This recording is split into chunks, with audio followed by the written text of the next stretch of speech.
আসসালামু আলাইকুম। সবাইকে স্বাগত জানাচ্ছি বিডিভিউজ ইনফোটেইনমেন্টে। আপনাদের সাথে আছি আমি তানজিলা হক।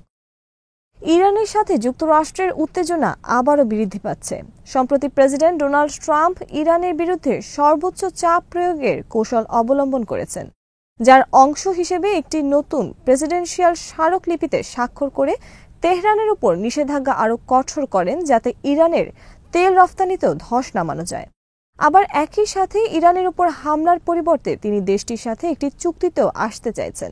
এর আগে ইরানের সাথে যুক্তরাষ্ট্রের একটি আলোচনা শুধুমাত্র প্রেসিডেন্ট বাইডেনের প্রশাসনের অনাগ্রহের কারণে ভেস্তে যায়। প্রেসিডেন্ট ট্রাম্প সে বিষয়টি নিয়েও নতুন করে ভাবছেন। বিস্তারিত থাকছে হাসনাইন সাকিবের প্রতিবেদনে।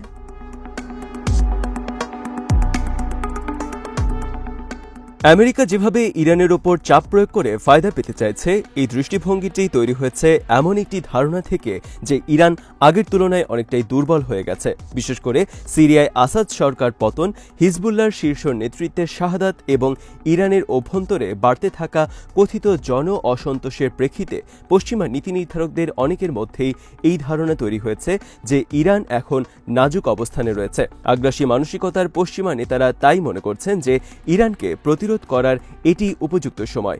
এরই অংশ হিসেবে তারা আব্রাহাম চুক্তির আওতায় আরব ইসরায়েলি অংশীদারিত্বকে আরও সংহত করে একটি পাল্টা প্রতিরোধ জোট গঠন এবং তেহরানকে বিচ্ছিন্ন করতে কঠোর নিষেধাজ্ঞা জারি করার কথা ভাবছেন।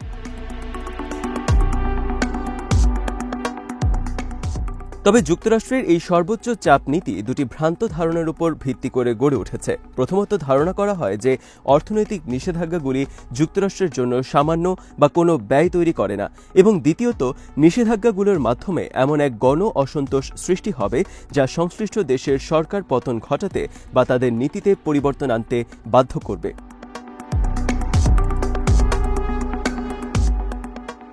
বাস্তবে এমন অনুমান ভুল প্রমাণিত হয়েছে। ওয়াশিংটনের প্রত্যাশার বিপরীতে সর্বোচ্চ চাপ বা ম্যাক্সিমাম প্রেশার দেওয়ার নীতি খোদ যুক্তরাষ্ট্রের জন্যই ব্যয়বহুল হয়ে দাঁড়িয়েছে। ইরানের পারমাণবিক কর্মসূচিকে সীমিত করার পরিবর্তে 6 গুণেরও বেশি নিষেধাজ্ঞা আরোপ ইরানকে একটি সীমান্তবর্তী পারমাণবিক রাষ্ট্রে পরিণত করেছে।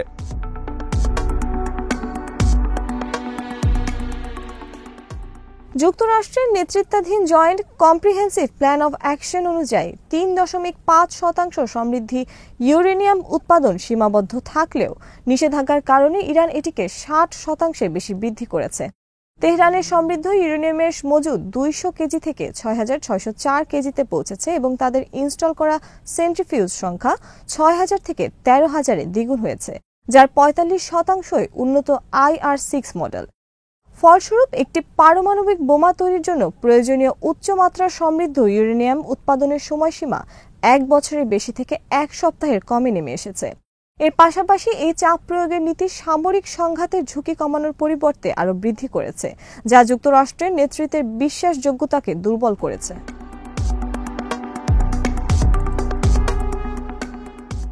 সৌদি আরবের আরামকো স্থাপনায় হামলা, মার্কিন ড্রোন ভূপাতিত করা এবং আইন আল আসাদ সহ মার্কিন ঘাঁটিতে ক্ষেপণাস্ত্র হামলার মতো ঘটনাগুলো প্রমাণ করেছে যে এই নীতি ইরানকে দমিয়ে রাখার পরিবর্তে উল্টো আরও প্ররোচিত করেছে।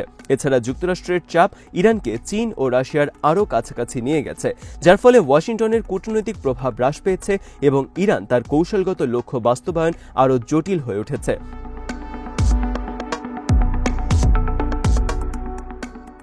বেইজিং ও মস্কোর সঙ্গে তেহরানের গভীর সম্পর্কের মধ্যে অস্ত্র সরবরাহ অন্তর্ভুক্ত রয়েছে, যা ইউক্রেনের যুদ্ধকে দীর্ঘায়িত করেছে। একই সঙ্গে ইরান থেকে তেল কেনার খুব বেশি আগ্রহ চীন দেখানোর কারণে নিষেধাজ্ঞাগুলোর কার্যকারিতা ও প্রভাব কমেছে, নষ্ট করেছে এবং মার্কিন নেতৃত্বের অবস্থান দুর্বল করেছে। এদিকে তেহরান সমর্থিত ইয়েমেনের হুথিরা লোহিত সাগরের বাণিজ্যিক পথ ব্যাহত করেছে, যা বৈশ্বিক বাণিজ্য উত্তেজনাকে আরও বৃদ্ধি করেছে।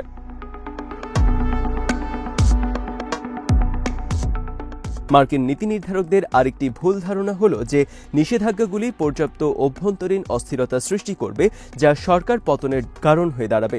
তবে পূর্ববর্তী 3টি নিষেধাজ্ঞা ইরান যেভাবে মোকাবেলা করেছে তা যুক্তরাষ্ট্রের এই আশঙ্কাও নস্যাৎ করে দেয়। এর মধ্যে প্রথম পর্যায়ে 1979 থেকে 2009 সাল পর্যন্ত যুক্তরাষ্ট্র প্রধানত প্রাথমিক নিষেধাজ্ঞা আরোপ করেছিল, যা তেহরানের ওপর তেমন গুরুতর প্রভাব ফেলেনি। দ্বিতীয় পর্যায়ে 2010 থেকে 15 সাল পর্যন্ত যুক্তরাষ্ট্র ইরানের উপর প্রায় 600 নিষেধাজ্ঞা আরোপ করেছিল, যা অর্থনৈতিকভাবে ব্যয়বহুল হলেও জনগণের কল্যাণের উপর সীমিত প্রভাব ফেলেছিল। আর 2012 থেকে 13 সালের মধ্যে ইরানের অর্থনীতি 17% সংকুচিত হয়, মুদ্রাস্ফীতি 65% পৌঁছে যায় এবং অপরিশোধিত তেল রপ্তানি 50% কমে যায়। তবুও সরকারের নগদ সহায়তা কর্মসূচি বিদ্যমান থাকায় দেশটি ব্যাপক দারিদ্রতা এড়াতে সক্ষম হয়।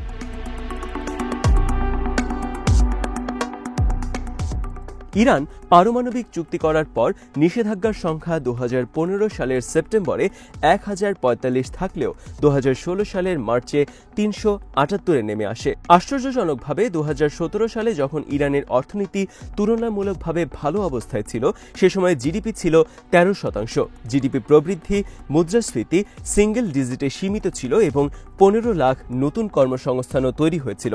কিন্তু সেই বছরই ইরানে 1979 সালের পর অন্যতম বৃহৎ বিক্ষোভ দেখা যায়।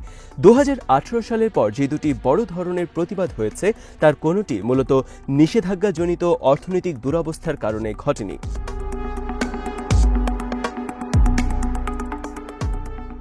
যুক্তরাষ্ট্রের নিষেধাজ্ঞার তৃতীয় পর্যায় শুরু হয় করোনা মহামারীর সময়। সে সময়কার নিষেধাজ্ঞাগুলো ইরানের জন্য গুরুতর সংকট সৃষ্টি করেছিল। প্রথম 2 বছরেই ইরানের অর্থনীতি 12% সংকুচিত হয়, মুদ্রাস্ফীতি 75% বৃদ্ধি পায় এবং দারিদ্র্যের হার 8% বেড়ে যায়। তারপরও 2020 সালের সেপ্টেম্বর নাগাদ 1635 নিষেধাজ্ঞা আরোপ করা হলেও আশানুরূপ কোনো গণ অভ্যুত্থান বা আলোচনার সূচনা ঘটেনি। প্রেসিডেন্ট জো বাইডেনও নিষেধাজ্ঞা অব্যাহত রাখেন, যা জানুয়ারি 2025-এর মধ্যে মোট 2562-এ পৌঁছায়।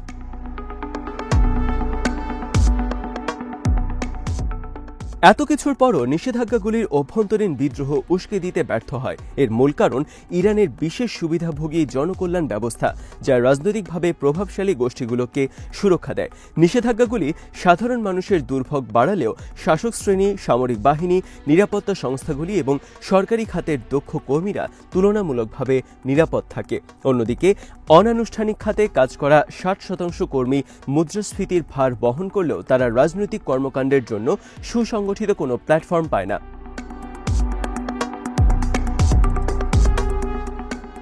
তবে ইরানি কর্মকর্তাদের আত্মবিশ্বাস ও মূল অর্থনৈতিক উপাত্তগুলো পশ্চিমা এই দৃষ্টিভঙ্গির সাথে একমত নয়।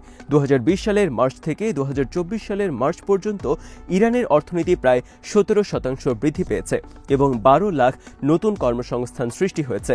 2023 সালে দেশটির কেন্দ্রীয় ব্যাংক আমদানি খাতে প্রায় $68 বিলিয়ন বরাদ্দ করেছে, যা বিদেশি মুদ্রা প্রবাহ বাড়ার ইঙ্গিত দেয়। ইরান আনুষ্ঠানিক ব্যাংকিং চ্যানেলের সুযোগ না পাওয়ায় বিশ্বব্যাপী ছায়া ব্যাংকিং নেটওয়ার্ক তৈরি করে।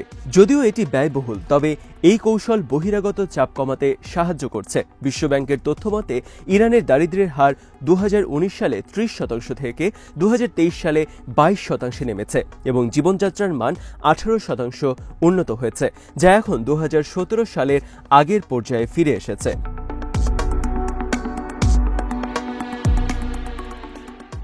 এই পরিসংখ্যানগুলো অর্থনৈতিক সমৃদ্ধির ইঙ্গিত দেয় না, তবে সরকারের আসন্ন পতনেরও পূর্বাভাস দেয় না।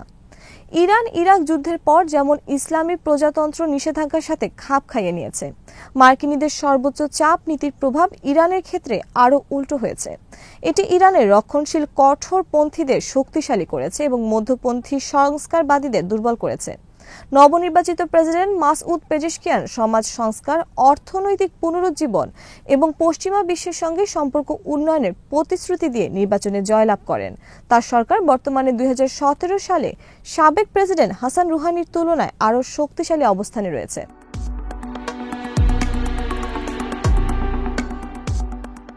মাসুদ পেজিশকিয়ান আইনি বাধা সত্ত্বেও মোহাম্মদ জাভেদ জারিফকে ভাইস প্রেসিডেন্ট হিসেবে নিয়োগ দিয়েছেন এবং প্রথমবারের মতো বিতর্কিত হিজাব আইন স্থগিত করেছেন। সাম্প্রতিক মাসগুলোতে তার প্রশাসন পারমাণবিক ইস্যু ছাড়াও অন্যান্য মার্কিন উদ্বেগের বিষয়ে সরাসরি আলোচনার পক্ষে মত দিয়েছে। তিনি স্বীকার করেন যে নিষেধাজ্ঞা প্রত্যাহার ছাড়া ইরানের অর্থনীতির প্রকৃত সমৃদ্ধির সম্ভাবনা নেই।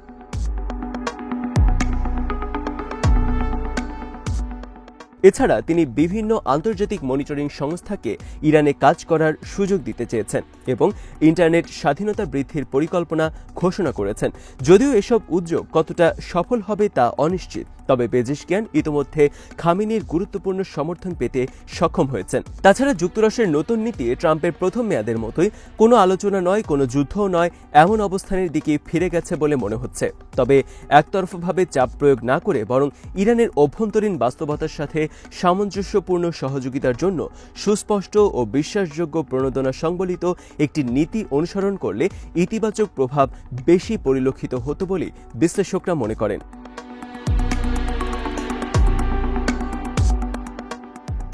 আজ এখানে শেষ করছি। সমরাস্ত্র, প্রতিরক্ষা ও কূটনীতির নানা তথ্য জানতে চোখ রাখুন বিডিভিউজ ইনফোটেনমেন্টে। চ্যানেলটি ভালো লাগলে সাবস্ক্রাইব করুন, সংযুক্ত থাকুন আমাদের ফেসবুক পেজে। আল্লাহ হাফেজ।